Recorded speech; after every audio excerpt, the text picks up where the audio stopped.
So আমি finally cheers mate, you alright mate, দেশে চলে এসেছি।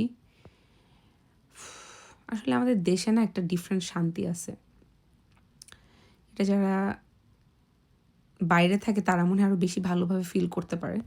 আচ্ছা যাই হোক, আমি আপনাদের সাথে আজকে একটা খুবই সংক্ষেপে কিছু কথা বলতে চাই। এই কথাটা আমি আগেও বহুবার বলছি, এগেইন আই এম রিপিটিং, যে আমার content it's not always provide you educational or any moral values, but আপনাদেরকে আমি অলওয়েজ বলি যে আমার যখন আমি পেজটা ওপেন করি, my only intention was to make you guys entertain always.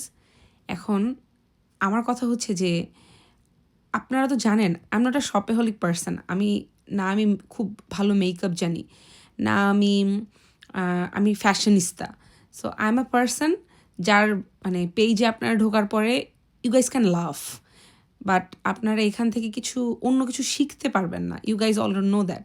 তারপর আপনাদের কেন কমপ্লেইন থাকে যে আমার ভ্লগে কোনো শিক্ষা নাই, আমার ভ্লগে কোনো এডুকেশন নাই? গাইজ প্লিজ আইএলসের কোর্স করেন, পিএইচডি ডিগ্রি নেন। আমার পেজে আসলেই কখনো আপনারা কোনো এডুকেশন আমার মনে হয় না আপনারা পাবেন। সো আপনারা এই জায়গাটা থেকে বের হয়ে আসেন না কেন?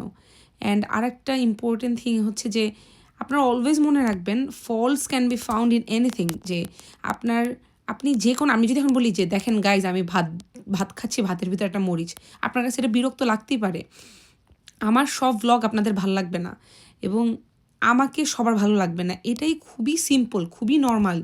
এবং এটাকে আপনারা নর্মালাইজ করতে পারেন না কেন? আপনারা কেন বুঝেন না যে আমি সবার জন্য না বা সবাই আমার জন্য না? সো এটা খুবই সিম্পল। এখন আপনাদের কিছু কিছু কথা থাকে, এইসব ভিডিও দেখলে আমার ঘৃণা লাগে।